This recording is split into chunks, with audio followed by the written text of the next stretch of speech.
Et nous continuons maintenant avec les courbes de la matière blanche. Et j'invite donc Étienne Saint-Onge, qui en est le responsable de l'Université de Sherbrooke. Bonjour Étienne. Bonjour. Voilà. Bon, alors ça quand même, je ne vais pas faire un fou de moi et vous demander ce que c'est. C'est un cerveau. Oui, exactement. Voilà. Est-ce un cerveau humain? Oui, c'est un cerveau humain. Ah, alors qu'est-ce qu'on voit et quel est le but de cette image? Donc, premièrement, ce qu'on voit, c'est la matière blanche du cerveau et non pas la matière grise. La matière blanche. Alors, qu'est-ce que c'est que la matière blanche? Donc, la matière blanche, c'est un peu le réseau de connectivité du cerveau. Donc, on voit, dans le fond, la structure de la matière blanche du cerveau, c'est vraiment où l'information est partagée. C'est les connexions entre les neurones. Exactement. Et qu'on appelle des... Normalement, on appelle ça des axones. Les axones, voilà. C'est les axones qu'on voit ici. La matière blanche, c'est les axones. Merci beaucoup.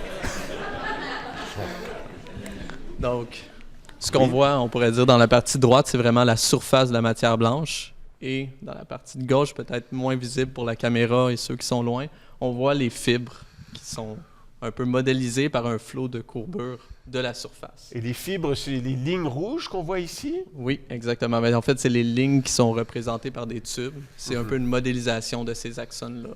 Alors, les axones se regroupent en fibres, au fond, qui sont regroupées pour pouvoir échanger les communications dans les différentes parties du cerveau. Oui, exactement. Ah, d'accord. Les fibres ne vont pas migrer de façon isolée, c'est plutôt, elles vont être regroupées. Oui, normalement, on appelle ça des faisceaux de fibres. Il y a des faisceaux plus importants que d'autres. Et alors, pourquoi est-ce que vous étudiez les faisceaux de fibres comme ça? Donc, normalement, c'est pour l'étude de différentes maladies. Donc, on sait que selon différentes maladies comme neurodégénératives, ça va changer la myéline. Donc, comme il y a une autre image justement sur la myéline. Donc, ça va changer la structure du cerveau. Il y a aussi beaucoup d'analyses des formes. La myéline, c'est l'enveloppe autour des axones. Autour des axones. Et parfois, dans certaines maladies, cette myéline peut être attaquée, comme dans la sclérose en plaques. Exactement. Ah, voilà. Et vous pouvez voir un degré de dégradation quand vous... Pas avec cette image-là, mais l'IRM de diffusion permet cette information-là.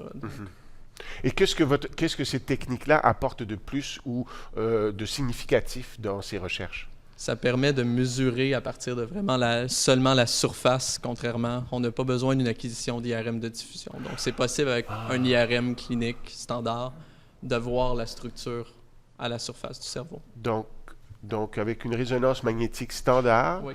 Et cette technique-là, vous pouvez quand même aller très loin dans l'investigation et dans l'analyse d'une pathologie possible. Exactement. Ah, formidable.